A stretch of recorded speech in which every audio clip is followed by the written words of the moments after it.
یہ آیت پچھلی آیت سے مطابقت یہ رکھتی ہے کہ اللہ نے انسان کی پیدائش کا ذکر فرمایا کہ اس انسان کو میں موت کے بعد دوبارہ زندہ کروں گا، اور یہ اتنا آسان ہے۔ اگر تمہیں یہ چیز ناممکن لگتی ہے تو تم زمین کو دیکھو کہ زمین سے بھی تو غلہ جات وغیرہ یہ ساری چیزیں نکلتی ہے۔ آخر ایک مردہ زمین جس کو کسان جو ہے وہ ہل چلاتا ہے اور ہل کے بعد دانے پہنتا ہے، اور پھر اس کا سب اعتبار پھر اللہ پر رہتا ہے کہ اللہ جو کرے گا، تو اس کے باوجود وہ دانے نکلتے ہیں، اور پھر جو ہے آپ کے سامنے ایک دانے سے کے اندر 100 دانے بھی جو ہے موجود ہوتے ہیں۔ تو آخر یہ کوئی ذات تو ہے جو اس طرح نکال رہی۔ اب آگے اللہ نے فرمایا کہ اللہ اس زمین سے پھل فروٹ، باغات، کھجوروں کے درخت وغیرہ سب نکالتے ہیں۔ تو ایک سوال ذہن میں آیا کہ ہم چلو زندہ ہوتے ہیں تو ہماری مطابقت ان چیزوں سے کیسی ہے، ہماری مشابہت ان چیزوں سے کیسی ہے؟ یعنی اللہ مثال کس چیز کی دے رہا ہے؟ زمین کے اندر سے نباتات نکالنے کی۔ تو سوال یہ اٹھتا ہے کہ زمین اور انسان میں تو فرق ہے۔ تو اللہ نے بتایا فرق نہیں ہے، کہ جس طرح میں زمین سے نباتات کو نکالنے پر قادر ہوں، اس طرح اس زمین میں جب تم دفن ہوگے تمہیں دوبارہ زندہ کرنے پر بھی قادر ہوں، کیونکہ انسان بھی زمین سے پیدا کیا گیا۔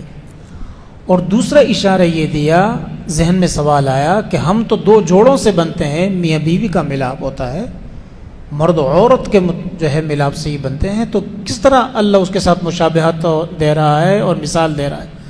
تو اللہ نے اس کا جواب دیا کہ اس آیت میں کہ اللہ وہ ذات ہے، پاک ہے وہ ذات تمام شرکیہ اور تمام غلط عقائد سے جو تم منسوب کرتے ہو۔ کیوں؟ اس لیے کہ اللہ رب العزت نے ہر چیز میں جوڑے پیدا کیے۔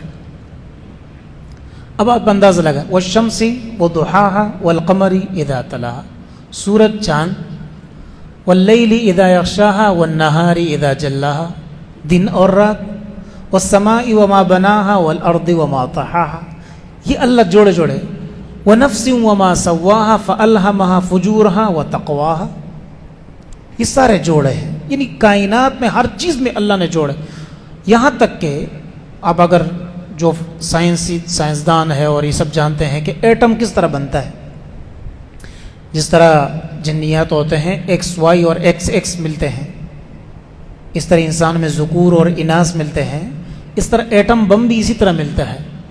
جو کہربائی نظام ہوتا ہے وہ دو نظام ملتے ہیں اور پھر اس سے ایٹم بم بنتا ہے۔ اور آپ کو پتہ کہ وہ کس طرح ایک دو چیزوں کو جو ہے وہ ملاپ کرتے تب جا کے وہ پڑھتے ہیں۔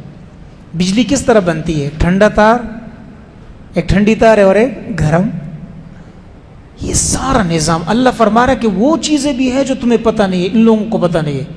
ابھی تو یہ سائنس تھوڑی سی ترقی کر گئی ہے، اور یہ سائنس جو ترقی کر گئی ہے پچھلے دور میں جو گزر ہے شاید اس کے عشر عشیر تک بھی نہ پہنچی ہو۔ پتہ نہیں وہ کیسے لوگ ہوں گے جن نے اہرام مصر بنایا، اور اہرام مصر کو ایسا بنایا کہ اس میں جو ہے وہ ہر پتھر کے سائز ایک جیسے، اور پھر وہ لایا کہاں سے گیا؟ وہ ایک ریگستان بالکل بیابان جگہ ہے، نہ وہاں کوئی نظام، وہاں تک پہنچایا کیسے گیا ہے؟ اور ایک ناپ میں اس کو کاٹا کیسے گیا؟ یہ تو آج کل بڑی بڑی مشینوں سے ناممکن ہو جاتا ہے۔ تو وہاں لا کر پھر ایسا نظام کہ وہاں روشنی بھی آ رہی ہے اور کوئی چیز خراب بھی نہیں ہو سکتی ہے، کیا ہے وہ نظام؟ تو ہم تو ابھی بھی بچونگڑے ہیں سائنس کے۔ اللہ نے اشارہ دیا 1500 سال پہلے کہ وہ چیزیں بھی جوڑے جوڑے تمہیں نظر آئیں گے کہ تمہیں پتہ ہی نہیں چلے گا کیسے ہوتا ہے۔ گزشتہ دن ایک صاحب نے ویڈیو بنائی تھی، اور اس میں اس نے یہ کیا کہ اس نے کہا یہ دیکھو ایک پھل ہے، اس کو تو پتہ نہیں تھا کہ کسی، لیکن وہ انجیر کا پھل تھا، اس بالکل پیک بالکل سیل لگا ہوا، لیکن جو اس نے کھولا تو اس سے کیڑے نکلے اور ہوا میں اڑنے لگے۔ کون ہے اس پر قادر؟ تو نے پتھر میں کیڑے کو پالا، خشک مٹی سے سبزہ نکالا، چندو تار ہم پڑھتے تھے بچپن میں۔ ابھی تو ان بچوں کو ٹوینکل ٹوینکل لٹل اسٹار پتہ نہیں کیا بھیڑا غرق کر دیا۔ ہمیں عقیدہ پڑھاتے تھے اس دور میں، اب تو اسکولوں نے بیڑا غرق کر دیا، انگریزوں نے تو اور تباہ کر دیا ہمیں۔ انگریزی سیکھو، ہم بچپن میں یہ پڑھتے تھے، تمہیں یاد ہے؟ چاندو تاروں میں تو، مرغزاروں میں تو اے خدایا، کس نے تیری حقیقت کو پایا؟ تو نے پتھر میں کیڑے کو پالا، خشک مٹی سے سبزہ نکالا. پتہ نہیں ایسا، یہ سارا بچپن میں پڑھتے تھے. عقیدہ بنتا تھا. اب تو نہ عقیدت رہی نہ عقیدہ. اللہ وہ ذات ہے. اس کیڑے کو اس پتھر کے اندر، وہ واقعہ موسیٰ علیہ السلام کی طرف منسوب ہے، انہوں نے مارا عصا، واللہ عالم. لیکن اللہ یہ سارا جوڑے جوڑے سے کر رہا ہے. یہ ہمارے بالوں میں بھی جوڑے. کھجور کا درخت ہے تو کھجور کے درخت سے آپ کھجور نہیں نکال سکتے ہیں. اگر آپ نے کھجور کا درخت لگایا، جب تک اس کے ساتھ دوسرا فیمیل درخت نہ ہوگا تب جا کے وہ کھجوریوں کے درخت نکلے. لوگ قلمیں لگاتے ہیں. یہ سارا اللہ کا نظام ہے. اللہ نے اسے پہلے بتایا.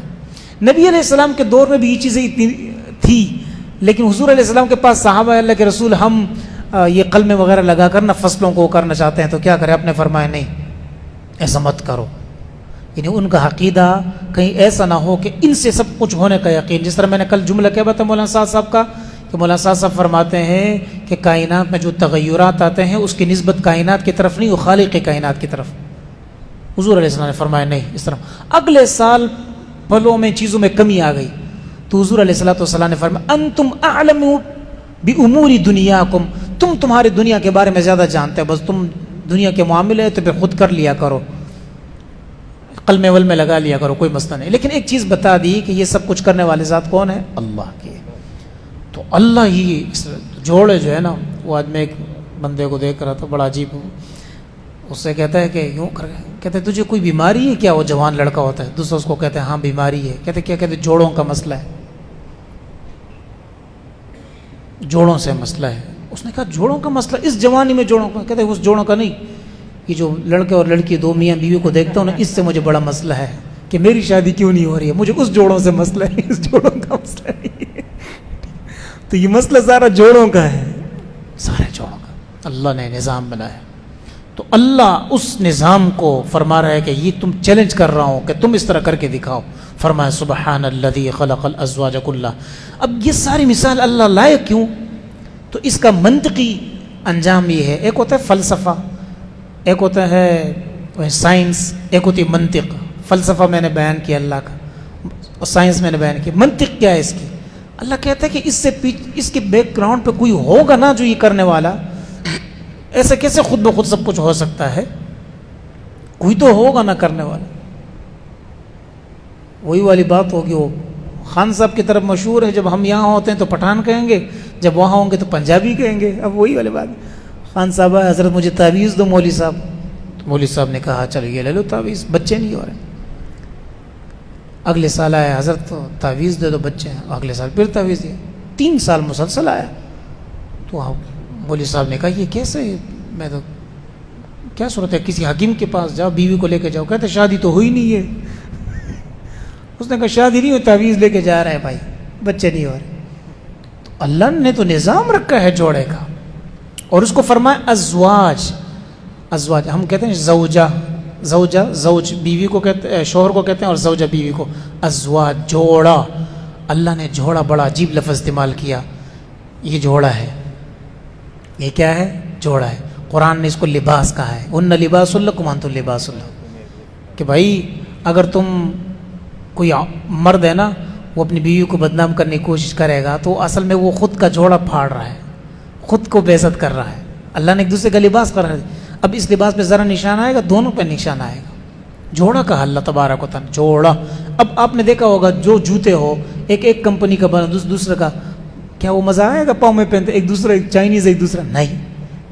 جب جوتوں میں مطابقت ضروری ہے تو میاں بیوی کے ریلیشن میں بھی ایک دوسرے سے ذہنی آہنگی ضروری ہے.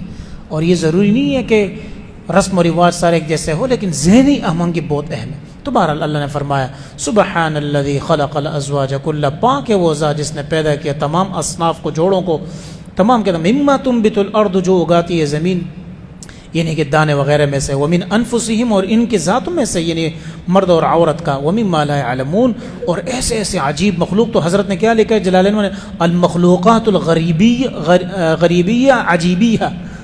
ایسے مخلوق جو اجنبی اور عجیب مخلوق آپ دیکھیں گے، یہ سارا اللہ کے نظام سے تعلق رکھتے ہیں.